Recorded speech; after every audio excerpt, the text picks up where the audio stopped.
ಡಿ.ಕೆ.ಶಿ CM ಆಗ್ತಾರೆ ಅಂತ ಡಿ.ಕೆ. ಸುರೇಶ್ ಅವರು ಹೇಳ್ತಾ ಇದ್ದಾರೆ.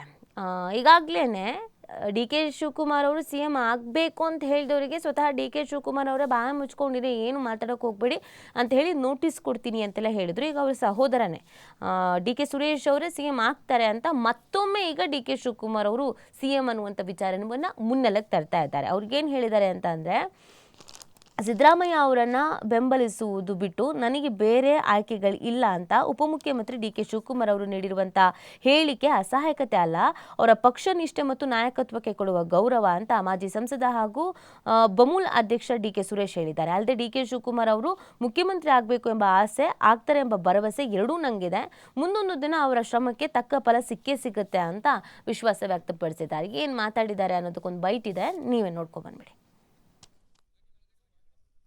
ನನಗೊಂದು ಆಸೆ ಇದೆ ಅಂತ ಹೇಳಿದ್ದೀನಿ. ನೀವೇನೇನೋ ತಿರ್ಚಬೇಡಿ, ನನ್ನ ಹೇಳಿಕೆಗಳನ್ನು ತಿರ್ಚಬೇಡಿ. ನನಗೊಂದು ಆಸೆ ಇದೆ, ಇವತ್ತು ಆಸೆ ಇದೆ, ನಾಳೆನೂ ಆಸೆ ಇದೆ, ನಾಳಿದ್ದು ಆಸೆ ಇದೆ. ನಮ್ಮಣ್ಣ ಒಂದಿನ CM ಆಗಬೇಕು ಅಂತಕ್ಕಂಥ ಆಸೆ ಇದೆ.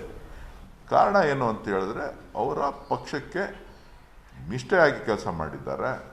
ಜನ ಕೂಡ ಸಾಕಷ್ಟು ಭಾಗಗಳಲ್ಲಿ ಜನ ಕೂಡ ವಿಶ್ವಾಸವನ್ನು ಇಟ್ಟು ಶಿವಕುಮಾರ್ ಒಂದು ಅವಕಾಶ ಆಗಲಿ ಅಂಥೇಳಿ ಕಾಂಗ್ರೆಸ್ ಪಕ್ಷಕ್ಕೆ ಬೆಂಬಲವನ್ನು ಕೊಟ್ಟಿದ್ದಾರೆ. ಆ ಒಂದು ನಿಟ್ಟಿನಲ್ಲಿ ನನಗೊಂದು ಆಸೆ ಇದೆ, ಅವ್ರು ಆಗಬೇಕು ಅಂಥೇಳಿ. ಈಗ ಸೀಟ್ ಖಾಲಿ ಇಲ್ಲ, ಏನು ಮಾಡೋದು? ಸೀಟ್ ಖಾಲಿ ಇಲ್ವಲ್ಲ.